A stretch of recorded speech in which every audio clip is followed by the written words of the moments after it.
ఈ వీడియోలో మంతెన గారి ఆరోగ్యాలయం నుంచి రిటర్న్ అయిన తర్వాత నా రొటీన్‌లో, నా ఫుడ్‌లో నేను చేసుకున్న చేంజెస్ గురించి చెప్పబోతున్నాను.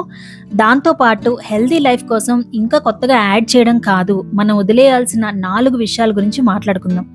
రెగ్యులర్ లైఫ్, రెస్పాన్సిబిలిటీస్ మధ్యలో స్ట్రెస్ లేకుండా ఫాలో చేయగలిగే చేంజెస్ గురించి ఈ వీడియో. ఇంకా ఎన్నో మంచి మంచి విషయాలు మాట్లాడుకుందాము. వీడియోని మిస్ కాకుండా లాస్ట్ వరకు చూసేయండి. వీడియో చివరిలో మంచి ఆలోచన కూడా ఉంటుంది. అందరికీ నమస్కారం. నేను మీ స్వప్న. జీవితమస్తు ఛానల్‌కు స్వాగతం.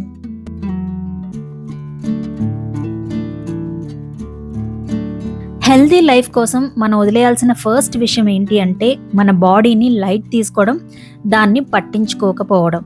ఈ బిజీ వరల్డ్‌లో మనకి చాలా ప్రయారిటీస్ ఉన్నాయి. వర్క్, ఫ్యామిలీ, రెస్పాన్సిబిలిటీస్ అన్నీ అర్జెంటే, మన బాడీ తప్ప. మన చుట్టూ ఏదో గోల, ఏదో అర్జెన్సీ, ఏదో ఆరాటం. వాటి మధ్యలో మన బాడీ అరిచేది మనకి వినిపించట్లేదు. మేబీ వినిపించినా ఇగ్నోర్ చేస్తున్నామేమో. ఈ మధ్య ఇన్‌స్టాగ్రామ్‌లో కొన్ని యానిమేషన్ రీల్స్ వస్తున్నాయి. బాడీ పార్ట్స్ ఇలా చేయకండి, మేము చాలా స్ట్రగుల్ అవుతున్నాము అని అరుస్తున్నట్టుగా అనమాట. ప్లీజ్ ఇలా చేయొద్దు, కొంచెం రెస్ట్ ఇవ్వు, సరిగ్గా కూర్చో, నాకు మూవ్‌మెంట్ కావాలి, నేను లోపల సఫర్ అవుతున్నాను అని. అది నిజంగా కరెక్ట్ అనిపిస్తుంది. కానీ మనం ఏం చేస్తున్నాము? నిద్రని కట్ చేస్తున్నాము, మూవ్‌మెంట్‌ని కట్ చేస్తున్నాము, హెల్తీ ఫుడ్‌ని కట్ చేస్తున్నాము. ఇదంతా దేనికోసం? వేరే ఏదో రష్ కోసం, ఏదో అర్జెన్సీ కోసం. అది మనీ కోసమా, పేరు కోసమా, మనుషుల కోసమా? ఎవరికి వాళ్ళు వేసుకోవాల్సిన క్వెషన్ ఇది. అండ్ ఇవన్నీ అవసరమే. బట్ లైఫ్‌లో అవన్నీ వస్తాయి, వెళ్తాయి. కానీ చివరి వరకు మనతో ఉండేది ఒక్కటే, మన బాడీ. అదే మనకు లైఫ్ అంతా సపోర్ట్ చేస్తుంది. అదే లాస్ట్ వరకు మనతో ఉండేది. మంతెన గారి ఆరోగ్యాలయంలో నేను నేర్చుకున్న ఫస్ట్ అండ్ బిగ్గెస్ట్ లెసన్ ఇది. బాడీని బాగా చూసుకోవడం లగ్జరీ కాదు, బాడీని బాగా చూసుకోవడం ఆప్షనల్ కాదు, బాడీని బాగా చూసుకోవడం బేసిక్ రెస్పాన్సిబిలిటీ. అక్కడ నేను బాడీకి కావాల్సిన కేర్ అందించినప్పుడు లోపల ఎంత డిఫరెన్స్ ఉంటుందో ఎక్స్పీరియన్స్ చేశాను. అందుకే నేను ఒక నిర్ణయం తీసుకున్నాను. ఆరోగ్యాలయంలో నేర్పించిన జనరల్ యోగా ఇది తప్పకుండా నేను ప్రతిరోజు చేయాలి అని. ఇప్పుడు చలి తగ్గుతుంది కాబట్టి మోస్ట్లీ ఎర్లీ మార్నింగ్ చేస్తున్నాను. కుదరకపోతే ఆర్య స్కూల్కి వెళ్ళిన తర్వాత ఈ జనరల్ యోగా కంప్లీట్ చేశాక మాత్రమే బ్రేక్ఫాస్ట్ చేయాలి అని పెట్టుకున్నాను. మార్నింగ్ లేచిన వెంటనే వాటర్ని కాన్షియస్గా తాగడం, బాడీకి హైడ్రేషన్, ఇంకా స్టమక్ ప్రాపర్గా ఎంటీ అవ్వడం మీద ఫోకస్ చేస్తాను. ఈ హ్యాబిట్స్ నేను ముందు కూడా చేస్తున్నాను, ఇప్పుడు ఇంకా అవేర్నెస్తో కంటిన్యూ చేస్తున్నా. ఆరోగ్యాలయంలో జనరల్ యోగా చేస్తున్నప్పుడు ట్రైనర్ ఒక మాట అన్నారు. ఈ రోజుల్లో ఒక పర్టికులర్ పొజిషన్లో కూర్చోగలగడం కూడా ఒక బ్లెస్సింగ్ అని. ఫర్ ఎగ్జాంపుల్, వజ్రాసనంలో కూర్చోవడం అనేది సింపులే, కానీ చాలా మందికి అది పాసిబుల్ కాదు. నీ పెయిన్స్ వల్ల, స్టిఫ్నెస్ వల్ల, ఫ్లెక్సిబిలిటీ లేకపోవడం వల్ల కొన్ని ఆసనాలు చేయలేకపోయిన వాళ్ళని చూసినప్పుడు నాకు ఒకటి అనిపించింది, నేను ఆ సిచ్యుయేషన్కి వెళ్ళకూడదు. ఆల్రెడీ నా బాడీలో కూడా కొంచెం ఫ్లెక్సిబిలిటీ లూజ్ అయింది, కొంచెం స్టిఫ్నెస్ ఉంది. ఇది ఇంకా వర్సన్ అవ్వకూడదు. నేను ఇప్పుడు ఎర్లీ 40స్లో ఉన్నాను. ఈ ఏజ్లో బాడీని ఇగ్నోర్ చేస్తే బాడీ ఫ్యూచర్లో కోఆపరేట్ చేయదు అని. బాడీని బెటర్గా మార్చడానికి కమింగ్ ఇయర్స్లో నాకు సపోర్ట్ చేయడానికి ఈ యోగాకైతే ఎట్టి పరిస్థితుల్లో టైం ఇవ్వాలి అని ఫిక్స్ అయ్యాను. ఫ్యూచర్లో జిమ్ జాయిన్ అవ్వచ్చు, దాంతోపాటు ఇది కూడా కంటిన్యూ చేయాలని అనుకుంటున్నాను. యోగా తర్వాత నేను ప్రాక్టీస్ చేయాలని డిసైడ్ అయిన ఇంకో విషయం ప్రాణాయామం. ఆరోగ్యాలయంలో నేను నేర్చుకున్నది భస్త్రిక క్రియ, కపాలభాతి, అనులోమ విలోమ ప్రాణాయామాలు. ప్రాణాయామం గురించి నేను అంతకుముందు అంతగా పట్టించుకోలేదు, కానీ అక్కడ అనిపించింది అది చాలా ఎఫెక్టివ్ అని. లంబా గారు కానీ, అక్కడికి వచ్చిన ఒక 110 years స్వామీజీ గారు కానీ ప్రాణాయామంకి చాలా ఇంపార్టెన్స్ ఇస్తున్నారు. దానికి బెనిఫిట్ సింపుల్గా చెప్పాలి అంటే బెటర్ బ్రీతింగ్, ఆక్సిజన్ బాగా తీసుకుంటాము, కార్బన్ డైఆక్సైడ్ లాంటి వేస్ట్ గ్యాసెస్ బయటకు వెళ్ళిపోతాయి, more energy, improve digestion, calm mind, stress reduction, ఇవన్నీ ఉన్నాయి. అండ్ నేను ఇంకా బిగినర్ లెవెల్లోనే ఉన్నాను, స్లోగా ఇంప్రూవ్ చేసుకోవాలి అని అనుకుంటున్నాను. యోగా అయిపోయిన తర్వాత కుకింగ్ స్టార్ట్ చేస్తున్నాను. నేను స్ప్రౌట్స్ మళ్ళీ డైట్లో ఇంక్లూడ్ చేసుకోవాలి అనుకుంటున్నాను అని చెప్పాను కదా. ఇవిగో చక్కగా వచ్చేసాయి. ప్రీవియస్ వీడియోలో చెప్పాను కదా, ఈ స్ప్రౌట్స్ కోసం ఈ జార్ తీసుకున్నాను. దీంతో చాలా ఈజీగా ఉంది. 8 to 10 hours నానబెట్టాక వాటర్ డ్రైన్ చేసి ఇలా పెట్టడమే. 2 daysకి చక్కగా వస్తున్నాయి స్ప్రౌట్స్. నార్మల్ లిడ్ కూడా ఇచ్చారు కాబట్టి అది పెట్టుకొని ఫ్రిడ్జ్లో స్టోర్ చేయొచ్చు. అండ్ ఈరోజు వంట విషయానికి వస్తే మా హస్బెండ్ లంచ్ ఆఫీస్లో చేస్తా అన్నారు. సో ఆర్యాకి, నాకే వెజిటబుల్ బిర్యానీ చేస్తున్నాను. చాలా తక్కువ ఆయిల్తో అండ్ కొబ్బరి పాలు యూజ్ చేశాను. సో సాల్ట్ కూడా కొంచెం తక్కువ పట్టింది. అలానే బాస్మతి రైస్ కూడా బ్రౌన్ బాస్మతి రైస్ యూజ్ చేశాను. నాకు తెలియదు అసలు బ్రౌన్ బాస్మతి రైస్ ఉంటాయి అని, బట్ ఆరోగ్యాలయంలో యూజ్ చేయడం చూశాను. సో అందుకని తెప్పించాను. కొంచెం నెయ్యి, కొంచెం ఆయిల్ వేసాను. మొత్తం కలిపి ఒక టేబుల్ స్పూన్ ఉంటుందేమో. జనరల్‌గా బిర్యానీకి వేసే ఆయిల్‌తో కంపేర్ చేస్తే చాలా తక్కువ. ఎక్కువ మసాలా యూజ్ చేస్తే ఆయిల్ ఎక్కువ పడుతుంది. అందుకే simple biryani ingredients, onions, just కొంచెం అల్లం వెల్లుల్లి పేస్ట్ వేసాను. ఇది కొంచెం అడుగంటుతుంది అనంగా టొమాటో వేసేయాలి. ఆ టొమాటో నుంచి వచ్చే వాటర్‌తో మాడకుండా ఉంటుంది. అండ్ ఆ తర్వాత వెజిటబుల్స్ వేసాను. ఈసారి బీన్స్, కార్న్ కూడా ఇంక్లూడ్ చేశాను. అలానే గ్రీన్ పీస్ యాడ్ చేశాను. ఇంకా తర్వాత పన్నీర్ కూడా యాడ్ చేయబోతున్నాను. నెక్స్ట్ కొంచెం పెరుగు వేసాను. టొమాటో, పెరుగు ఇవన్నీ ఆయిల్, సాల్ట్ అస్సలు లేకుండా కానీ తగ్గించుకోవడానికి కానీ హెల్ప్ అవుతాయి. ఆరోగ్యాలయం వంటలన్నీ ఇదే బేసిస్ మీద ఉంటాయి. టొమాటో లేదా పెరుగులో ఉడికిస్తారు కూరగాయ ముక్కలు. సాల్ట్ లేని లోటు కొంచెం తగ్గుతుంది. ఇంకా ఆయిల్ ప్లేస్లో మీగడ యూజ్ చేస్తారు. అలానే కొంచెం స్వీట్నెస్ రావాలి, కమ్మగా ఉండాలి అంటే కొబ్బరి పాలు యూజ్ చేస్తారు. ఇక్కడ నేను పుదీనా అండ్ కొత్తిమీరని కూడా మిక్సీలో వేసేసి పేస్ట్ లాగా చేసి యాడ్ చేస్తున్నాను. అండ్ ఎప్పుడైనా సరే ఆయిల్, సాల్ట్ మంచిగా పడితే టేస్ట్ అనేది ఆటోమేటిక్గా ఎలివేట్ అవుతుంది. మనం ఆయిల్, సాల్ట్ తగ్గించుకున్నప్పుడు కంపారిటివ్గా కొంచెం టేస్ట్ అనేది తగ్గుతుంది. కానీ అది మన బాడీకి హెల్ప్ చేస్తుంది అన్న విషయాన్ని హ్యాపీగా యాక్సెప్ట్ చేస్తే మన నాలుగు కూడా అలవాటు పడుతుంది. నెక్స్ట్ మనం వదిలేయాల్సిన రెండో విషయం అదే. ఫుడ్ అంటే ఓన్లీ ప్లెజర్, టేస్ట్ ఎంజాయ్ చేయడానికే అనే విషయాన్ని వదిలేయాలి. యాక్చువల్గా ఫుడ్ మనకి నేచర్ ఎందుకు ఇచ్చింది? బ్రతకడానికి, బాడీకి ఇంధనం లాగా. కానీ మనము తెలివితేటలతో మన ఫుడ్ని చాలా టేస్టీగా మార్చుకున్నాము. స్లోగా ఫుడ్ ఒక ఎమోషన్ అయిపోయింది, కల్చర్ అయిపోయింది, లవ్ ఎక్స్ప్రెస్ చేయడానికి ఒక ఫామ్ అయిపోయింది. ఇది తప్పు అని నేను అనట్లేదు. తరతరాలుగా ఉన్న మన ఫుడ్ హ్యాబిట్స్ వల్ల మన బ్రెయిన్ ఫుడ్ని ప్లెజర్గా ఫీల్ అయ్యేలాగా వైర్ అయిపోయింది. సో టేస్ట్ని కంప్లీట్గా తీసేయలేము. కానీ ఒక్క విషయం అర్థం చేసుకోవాలి, ఫుడ్ విషయంలో హెల్త్ అండ్ ప్లెజర్ రెండింటిని బ్యాలెన్స్ చేసుకోవాలి. ఒక యాక్సెప్టెన్స్తో ప్లెజర్ని స్లోగా లిమిట్ చేసుకోవాలి. స్ట్రెస్ లేకుండా బ్యాలెన్స్ క్రియేట్ చేసుకోవాలి. ఆరోగ్యాలయంలో ఒక డాక్టర్ చెప్పిన లైన్ నాకు చాలా నచ్చింది. ఫుడ్ గురించి ఎక్కువ ఆలోచించడం, ఎలా తినాలి, ఎలా ఉండాలి అని ఒక వర్రీ అండ్ స్ట్రెస్ లాగా మారకూడదు అని చెప్పి. అందుకే నేను ఎక్స్ట్రీమ్ చేంజెస్ చేయాలని అనుకోవట్లేదు. మన కల్చర్, మన ఎన్విరాన్మెంట్, ఫ్యామిలీ ప్రిఫరెన్సెస్, మన మైండ్కి ఆల్రెడీ అలవాటైన ఫుడ్ ఇవన్నీ కన్సిడర్ చేయాలి. ఇవన్నీ ఇగ్నోర్ చేసి సడన్గా చేంజెస్ చేస్తే అది హెల్త్ కాదు, స్ట్రెస్ అవుతుంది. సో నేను ఈ జర్నీని స్లోగా తీసుకుంటున్నాను. ఆల్రెడీ రాజుగారి వీడియోస్ నుంచి ఇన్స్పైర్ అయ్యి కొన్ని హ్యాబిట్స్ ఫాలో అవుతున్నాము. ఎర్లీ డిన్నర్ లాంటివి అవి కంటిన్యూ చేస్తూనే స్లోగా ఇంకొన్ని చేంజెస్ తీసుకురావడానికి ట్రై చేస్తున్నాను. మెయిన్ ఇంప్రూవ్మెంట్ నేను చేయాలి అనుకుంటుంది ఏంటి అంటే more vegetables, more fruits, more natural foods like స్ప్రౌట్స్ని యాడ్ చేసుకోవడం. ఆరోగ్యాలయంలో నాకు ఒక ఇంపార్టెంట్ రియలైజేషన్ వచ్చింది. మనకి ప్రోటీన్ ఇంపార్టెంటే. ప్రోటీన్ విషయంలో మేము డైట్లో ఇంప్రూవ్మెంట్స్ చేసుకున్నాం కూడా. కానీ విటమిన్స్ అండ్ మినరల్స్ ఇంకా ఇంపార్టెంట్. ఒక డాక్టర్ చెప్పారు, కొంచెం ప్రోటీన్ తగ్గినా ప్రాబ్లం కాకపోవచ్చు, కానీ విటమిన్స్ అండ్ మినరల్స్ తగ్గితే ఎక్కువ ప్రోటీన్ కూడా హెల్ప్ చేయదు అని. ఈ థాట్కి నేను చాలా కనెక్ట్ అయ్యాను. అలానే వెజిటేబుల్స్, ఫ్రూట్స్ ఎక్కువ తింటే ఫైబర్ కూడా మనకి ఎక్కువ లభిస్తుంది. ఫైబర్ డైజెషన్ని ఈజీ చేస్తుంది.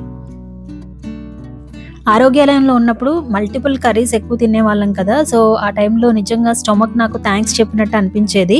3 hours వరకు ఫుల్గా ఉండేది, చాలా సాటిస్ఫైడ్గా కూడా ఉండేది. అందుకే నేను ఇంప్రూవ్ చేసుకోవాలనుకునేది ఒక ఎక్స్ట్రా కర్రీ యాడ్ చేసుకోవడం, లేదా ఒక కర్రీ అయినా ఇంతకు ముందు కంటే ఎక్కువ క్వాంటిటీ పెంచుకోవడం. అలానే ఒక ఫ్రూట్ కాదు, వెరైటీ ఆఫ్ ఫ్రూట్స్ యాడ్ చేసుకోవడం. ప్లెజర్ని కంప్లీట్గా వదిలేయడం కాదు, నిదానంగా బ్రెయిన్కి అలవాటు చేస్తూ స్లోగా ప్లెజర్ నుండి హెల్త్ వైపు షిఫ్ట్ అవ్వడం. అది కూడా స్ట్రెస్ లేకుండా రెగ్యులర్గా పాటించే విధంగా. అండ్ బిర్యానీ అయితే చాలా బాగా వచ్చింది. కింద అడుగు కూడా అంటుకోలేదు. బ్రౌన్ బాస్మతితో ఎలా వస్తుందో అని అనుకున్నాను. పర్ఫెక్ట్గా కుదిరింది. టేస్ట్ కూడా చాలా బాగుంది. అండ్ ఒక కప్పు రైస్కి 1.5 కప్పు కొబ్బరి పాలు లేదా వాటర్ వేసుకోవాలి. సో అలానే వేసాను. జనరల్గా అయితే బిర్యానీ ఒక్కటే చేసేదాన్ని, పెరుగు చట్నీతో తినేసేవాళ్ళం మేము. కానీ దీనికి ఇంకో కర్రీ కూడా యాడ్ చేస్తున్నాను. అది ఆర్యాన్ పంపించేశాక ఆఫ్టర్నూన్కి చేస్తాను. అండ్ అది పూర్తిగా ఆయిల్, సాల్ట్ లేకుండా చేస్తాను. అండ్ వాటి గురించి డీటెయిల్గా అప్పుడు మాట్లాడుకుందాము. యాక్చువల్గా ఈ బిర్యానీలో వెరైటీ ఆఫ్ వెజిటబుల్స్ యాడ్ చేశాను. కానీ నేను ఒక్కదాన్నే తినేటట్టయితే క్వాంటిటీ ఇంకొంచెం ఎక్కువ వేసేదాన్ని. కానీ ఆర్య కూడా తింటున్నాడు కాబట్టి వాడికి సడన్గా ఎక్కువ వెజిటబుల్స్ పెంచేస్తే ఎలా రియాక్ట్ అవుతాడో అని సరిపడినంతే వేశాను. స్లోగా ఇంక్రీజ్ చేస్తాను. మనం మన ఫ్యామిలీ మీద ఒక్కసారిగా విశ్వరూపం ప్రదర్శించేసి అన్నీ మార్చేస్తే అసలుకే మోసం వస్తుంది. అక్కడికి ఎందుకు వెళ్ళిందిరా బాబు అనుకుంటారు. సో స్లోగా అలవాటు చేయాలి. అభి తక్ హమారా విశ్వరూప్ నహీ దేఖా, एक बार हम उठ के विश्वरूप दिखाया तो टोटल वर्ल्ड निशब्द हो जाएगा. మీలో కొంతమంది మీమ్స్ అసలు వద్దంటారు, కానీ నాకెందుకో కొన్ని చోట్ల బాగా పెట్టాలి అని అనిపిస్తుంది. ఇంతకుముందు కొన్నిసార్లు కంట్రోల్ చేసుకొని పెట్టకుండా ఆపేశాను, బట్ ఈసారి ఎందుకో నాకు బాగా పెట్టాలనిపించింది. నాకు మీమ్స్ అంటే చాలా ఇష్టం. క్విక్గా మన ఫేస్ మీద స్మైల్ తీసుకొస్తాయి, లైటర్గా ఫీల్ అయ్యేలా చేస్తాయి. సో ఆర్య లంచ్ బాక్స్ అయితే ఇది రెడీ అయిపోయింది. అండ్ మా హస్బెండ్ ఆర్య వెళ్ళిపోయిన తర్వాత నా షోల్డర్ రిలేటెడ్ ఎక్సర్సైజెస్ ఇంకా పెండింగ్ ఉన్నాయి, అవి చేస్తున్నాను. షోల్డర్ పెయిన్ గురించి ఒక స్మాల్ అప్డేట్ ఏంటంటే, ఆరోగ్యాలయంలో నేర్పించిన ఫిజియో ఎక్సర్సైజెస్ నాకు చాలా హెల్ప్ అయ్యాయి. పెయిన్ ఇంకా కొంచెం తగ్గింది, కానీ కంప్లీట్గా పెయిన్ పోవాలంటే ఎక్సర్సైజెస్ అనేవి కంటిన్యూ చేయాలి అని నాకు క్లియర్గా అర్థమైంది. షోల్డర్ చుట్టూ ఉన్న మజిల్స్ స్ట్రాంగ్ అవ్వాలన్నమాట. సో స్లోగా మనం ఎక్సర్సైజ్ కంటిన్యూ చేసే కొద్దీ కొంచెంగా పెయిన్ అనేది పోతుంది. అండ్ ఎప్పుడైనా 1-2 రోజులు ఎక్సర్సైజ్ స్కిప్ చేస్తే పెయిన్ మళ్ళీ కొంచెం పెరుగుతున్నట్టు అనిపిస్తుంది. ఎక్సర్సైజ్ కంటిన్యూ చేస్తేనే నాకు ఆ ఇంటెన్సిటీ స్లోగా తగ్గుతుంది. సో పెయిన్కి కన్సిస్టెంట్గా ఎక్సర్సైజ్ చేయడం మాత్రమే సొల్యూషన్ అని అనిపించింది. అందుకే నేను ఇవన్నీ డైలీ రొటీన్లో ఇంక్లూడ్ చేసుకున్నాను. అండ్ ఇంకొక ఇంపార్టెంట్ విషయం నేను రియలైజ్ అయింది, జనరల్గా మనకి ఒక బాడీ పార్ట్లో పెయిన్ రాగానే ఇది తగ్గాక చేద్దాంలే అని పూర్తిగా ఎక్సర్సైజ్ ఆపేస్తాము. అది అస్సలు కరెక్ట్ కాదు. అట్లీస్ట్ మిగతా పార్ట్స్కి చేయొచ్చు. ఫర్ ఎగ్జాంపుల్ నీ పెయిన్స్ ఉంటే అప్పర్ బాడీకి యూజ్ అయ్యే ఎక్సర్సైజెస్ చేయొచ్చు. అలానే నీ పెయిన్ తగ్గడానికి హెల్ప్ అయ్యే ఎక్సర్సైజెస్ కూడా చేయొచ్చు. నీ పెయిన్స్ తగ్గాకే చేస్తాను అంటే మిగతా బాడీ స్టిఫ్ అయిపోవచ్చు. సో ఏదైనా పార్ట్కి ప్రాబ్లం ఉంటే ఫిజియోథెరపీ వాళ్ళని కానీ డాక్టర్ని కానీ కన్సల్ట్ చేసి వాళ్ళ హెల్ప్తో ఏవి చేయొచ్చు ఏవి చేయకూడదో తెలుసుకొని ఎక్సర్సైజెస్ మాత్రం కంటిన్యూ చేయడం మంచిది. నెక్స్ట్ మనం వదిలేయాల్సిన 3వ విషయం ఏంటి అంటే, ఫోన్తో కాన్స్టెంట్ అటాచ్మెంట్. ఆరోగ్యాలయంలో ఉన్నప్పుడు నేను ఒక ఇంట్రెస్టింగ్ థింగ్ అబ్జర్వ్ చేశాను. నేను ఫోన్తో టైం వేస్ట్ చేయలేదు, ఎందుకంటే అక్కడ నేను ఫుల్లీ ఎంగేజ్డ్గా ఉన్నాను. వర్క్ ఉంది, రొటీన్ ఉంది, బాడీ కేర్ ఉంది, మైండ్ ప్రజెంట్ మూమెంట్లో ఉంది. అప్పుడు ఒకటి అనిపించింది, మనం ఎందుకు కాన్స్టెంట్గా ఎంటర్టైన్మెంట్ కోసం చూస్తున్నాము, ఎందుకు ఫోన్ని ప్రతి రూమ్కి ప్రతి కార్నర్కి తీసుకొని వెళ్తున్నాము, ఎందుకు ఈ లెవెల్ ఆఫ్ అటెన్షన్ ఫోన్కి. మనం ఫోకస్ చేయాల్సిన ఇంపార్టెంట్ విషయాలు చాలా ఉన్నాయి, కానీ ఫోకస్ కావాలి అంటే ఫోన్తో కొంచెం డిటాచ్మెంట్ అవ్వాలి. ఫోన్ ఎనిమీ కాదు, కానీ ఫోన్ని టూల్ లాగా యూజ్ చేయాలి, కంపానియన్ లాగా కాదు. ప్రైమరీ వర్క్ ఫినిష్ అయ్యాక కొంచెం ఎంటర్టైన్మెంట్ ఈజ్ ఓకే, కానీ ప్రతి గ్యాప్లోనూ ఫోన్ అనేది తీయకూడదు. అందుకే నేను ఫోన్కి ఒక ప్లేస్ ఇచ్చాను, ల్యాండ్లైన్ లాగా. ఫోన్ని అలా రెగ్యులర్గా క్యారీ చేయను. ఇంకా నిద్ర వస్తున్నప్పుడు ఫోన్ని టక్మని పక్కన పెట్టేస్తున్నాను. ఫోన్తో మనం బ్రెయిన్ని కాన్స్టెంట్గా ట్రబుల్ చేస్తున్నాము. నోటిఫికేషన్స్, రీల్స్, షార్ట్స్, బ్రెయిన్కి అసలు రెస్ట్ దొరకట్లేదు. ఎప్పుడు సిమ్యులేషన్, ఎప్పుడు కన్సంప్షన్లా ఉంటుంది. కానీ ఒక విషయం నేను ఎక్స్పీరియన్స్ చేశాను, ఇంపార్టెంట్ పనులన్నీ ఫినిష్ చేసేసి తర్వాత ఫోన్ తీసుకుంటే ఆ సాటిస్ఫాక్షన్ చాలా డిఫరెంట్గా ఉంటుంది. ఫోన్ని కంట్రోల్ చేయడం అంటే ఫ్రీడమ్ని కంట్రోల్ చేయడం కాదు, మన అటెన్షన్ని సేవ్ చేసుకోవడం. నెక్స్ట్ మనం వదిలేయాల్సిన 4వ విషయం ఏంటంటే, హెల్త్ని ఓవర్ కాంప్లికేట్ చేసుకోవడం. చాలామంది అడుగుతున్నారు, ఆరోగ్యాలయంలో ఏం టిప్స్ నేర్చుకున్నారు, వచ్చాక ఏం ఫాలో అవుతున్నారు అని.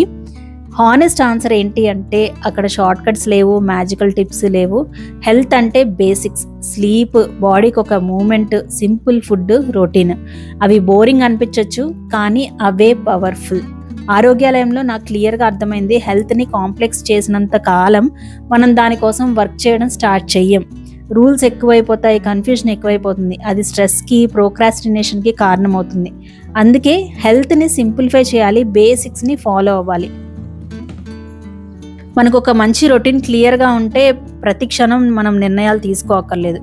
ఈరోజు మనతో మనం జర్నలింగ్ కాల్ ఉంది, దానిలో రొటీన్ హెల్ప్ఫుల్గా ఉండేలాగా ఎలా సెట్ చేసుకోవాలి అనే దాని గురించి డిస్కస్ చేయబోతున్నాము. సో దానికి సంబంధించిన యాక్టివిటీ ప్లాన్ చేస్తున్నాను ఇప్పుడు. పర్ఫెక్ట్ ప్లాన్ కోసం వెయిట్ చేయడం కాదు, పర్ఫెక్ట్ టైం అనే కాన్సెప్ట్ హెల్త్లో లేదు. స్టార్ట్ చేయడం మాత్రమే ఇంపార్టెంట్. కొంచెం కేర్ ఇప్పుడు స్టార్ట్ చేస్తే బాడీ స్లోగా కోఆపరేట్ చేయడం స్టార్ట్ చేస్తుంది. ఎక్స్ట్రీమ్ చేంజెస్ అవసరం లేదు, డైలీ ఫాలో చేయగలిగే బేసిక్స్ కావాలి. హెల్త్ అంటే టిప్స్ కాదు, హెల్త్ అంటే హ్యాబిట్స్. నేను ఇంకో ఎక్స్ట్రా కర్రీ చేస్తానని చెప్పాను కదా, అదే ఇప్పుడు చేస్తున్నాను. Capsicum aloo curry. ఇది 0 ఆయిల్ 0 సాల్ట్తో కుక్ చేస్తున్నాను. ఫస్ట్ జీలకర్ర, ఆవాలు వేసుకోవాలి. చిన్న కుక్కర్లో చేస్తున్నాను. అవి చిటపట అనే టైంకి కరివేపాకు, ఉల్లిపాయలు, పచ్చిమిరపకాయలు వేసి కొంచెం మీగడ వేసాను. తర్వాత కొంచెం అల్లం వెల్లుల్లి పేస్ట్ కూడా వేసాను. ఆ మీగడలో ఇవన్నీ కొద్దిగా ఫ్రై అవుతాయి. ఇంతలో ఆలు క్యాప్సికమ్ ముక్కలు వేశాను. వాటి నుంచి వచ్చే కొద్దిగా వాటర్తో కాసేపు మగ్గనివ్వాలి.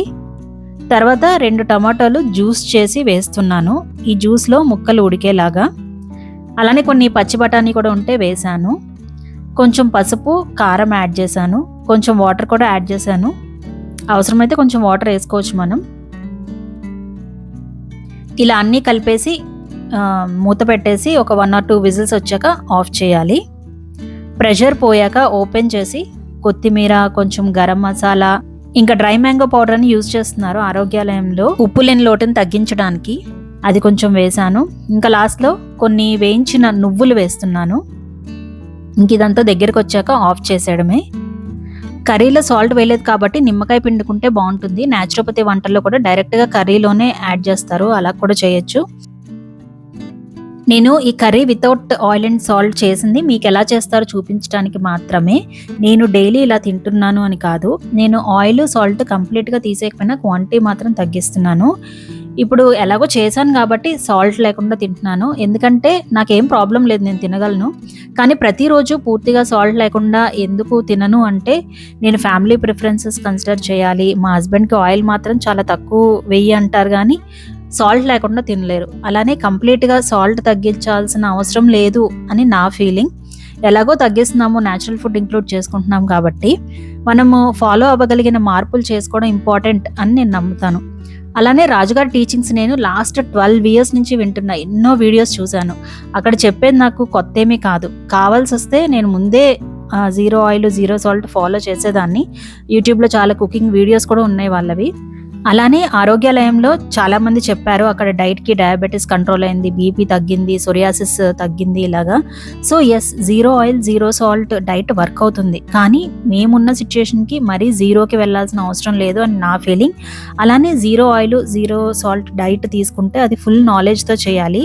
ఎగ్జాంపుల్, సాల్ట్ వేయకుండా తింటే ఫ్రూట్స్, వెజిటబుల్స్ ఎక్కువ తినాలి, సోడియం న్యాచురల్గా రావాలి కాబట్టి. అవి ఎక్కువ తినకపోతే సోడియం లెవెల్స్ తగ్గొచ్చు. ప్రాపర్ ప్లానింగ్ లేకుండా ఎక్స్ట్రీమ్స్కి వెళ్తే కొంతమందికి ప్రాబ్లమ్స్ రావచ్చు. అందుకే నేను ఈ జర్నీలో ఆయిల్ అండ్ సాల్ట్ని తగ్గిస్తున్నాను, కానీ కంప్లీట్గా మానేయట్లేదు. అండ్ నాకు మా ఫ్యామిలీకి సూట్ అయ్యేది ఫాలో అవుతున్నాను. లేదు నేను ఆయిల్ సాల్ట్ లేని ఫుడ్కి షిఫ్ట్ అవ్వాలి అని స్ట్రాంగ్గా ఎవరైనా అనుకుంటే తప్పకుండా ఫాలో అవ్వచ్చు. ఫాలో అయ్యే వాళ్ళు చాలామంది ఉన్నారు. బట్ ప్రాపర్గా తెలుసుకొని అవ్వాలి, ఇష్టంగా చేయాలి, స్ట్రెస్ లేకుండా చేసుకోవాలి. న్యాచురోపతికి కంప్లీట్గా షిఫ్ట్ అవ్వకపోయినా కొన్ని మంచి హ్యాబిట్స్ అడాప్ట్ చేసుకోవాలి అన్నది నాకు వర్క్ అయ్యే విధానం. డిన్నర్కి ఇదిగో ఇలా తింటున్నాను. ఆరోగ్యాలయంలో డిన్నర్ ఆల్మోస్ట్ ఇలాగే ఉండేది. డిన్నర్ ఇలా న్యాచురల్ ఫుడ్ తినాలి అని ట్రై చేస్తున్నాను. ఇది కన్సిస్టెంట్ అవ్వడానికి కొంచెం టైం పడుతుంది, ఎందుకంటే మొలకలు రోజు ఉండేలా చూసుకోవాలి, ఫ్రూట్స్ తెచ్చుకోవాలి, ఇవన్నీ ఒక సిస్టంలో మారడానికి టైం పడుతుంది. ఒక రోజు కుదరకపోయినా ఐఎమ్ ట్రయింగ్ మై బెస్ట్. అలానే ఒకసారి బ్రేక్ఫాస్ట్లో కూడా మొలకలు తింటున్నాను. మొలకలనైతే డైనమిక్గా యూజ్ చేస్తున్నాను. అలానే మనము డిన్నర్ ఫ్రూట్స్ తిందామని చెప్పి ఏదో ఒక అరటిపండు తినేసి అయిపోయింది అనుకుంటాము, కానీ అలా తింటే సరిపోదు. డిన్నర్లో ఫ్రూట్స్ అంటే ఇలా కొంచెం ఎక్కువ వెరైటీ అండ్ క్వాంటిటీ పెట్టుకోవాలి. ఇదివరకు నేను అదే మిస్టేక్ చేశాను. ఆరోగ్యాలయంలో తిన్నాక అర్థమైంది. అండ్ తెలుసా, ఇన్ని ఫ్రూట్స్ తినడానికి 1/2 hour పడుతుంది. అక్కడ చెప్పాను కదా అనుషాని సబ్స్క్రైబర్ని కలిసానని, మేమిద్దరం కబుర్లు చెప్పుకుంటూ 1/2 hour పైన తినేవాళ్ళం ఇలాంటి ప్లేట్ని. సో ఆ డేస్ మళ్ళీ నాకు గుర్తొచ్చాయి. అండ్ నైట్కి మనతో మనం జర్నలింగ్ సెషన్ చాలా బాగా జరిగింది. అందరం కలిసి రొటీన్ని ప్రాపర్గా ఎలా సెట్ చేసుకోవాలో ఒక యాక్టివిటీ చేశాము. అండ్ ఫిబ్రవరి మంత్కి ప్లానింగ్ చేసుకున్నాము, జనవరి మంత్ని రిఫ్లెక్ట్ చేసుకున్నాము. సో అదండి, హెల్దీ లైఫ్ కోసం వదిలేయాల్సిన 4 విషయాలు, ఇంకా నా routine and food as of now. Food రిలేటెడ్గా మనం ఇంకొన్ని విషయాలు ఫ్యూచర్ వీడియోస్లో మాట్లాడుకుందాము. డిఫరెంట్ కర్రీస్ ట్రై చేస్తున్నాను, మీల్ ప్లానింగ్ లాంటివి కూడా మాట్లాడుకుందాం. ఫుడ్తో పాటు మరిన్ని ఇంట్రెస్టింగ్ వీడియోస్ రాబోతున్నాయి. ఛానల్కి తప్పకుండా సబ్స్క్రైబ్ చేసుకోండి, నోటిఫికేషన్స్ కోసం బెల్ ఐకాన్ ప్రెస్ చేయండి. అండ్ ఈ వీడియో మీకు రిలేటబుల్గా, హెల్ప్ఫుల్గా అనిపిస్తే కామెంట్స్లో చెప్పండి. మీ థాట్స్ అండ్ ఒపీనియన్స్ రెస్పెక్టబుల్గా షేర్ చేయండి. వీడియో నచ్చితే లైక్ చేయండి. హెల్ప్ అవుతుంది అనిపిస్తే మీ ఫ్రెండ్స్ అండ్ ఫ్యామిలీస్కి తప్పకుండా షేర్ చేయండి. మంచి ఆలోచన ఏంటి అంటే, నిజమైన సంపద అంటే బంగారం, వెండి కాదు. నిజమైన సంపద అంటే ఆరోగ్యం. సో అదండి ఈ వీడియో. మరొక మంచి వీడియోతో మీ ముందుకు వస్తాను. అప్పటి వరకు జీవితమస్తు.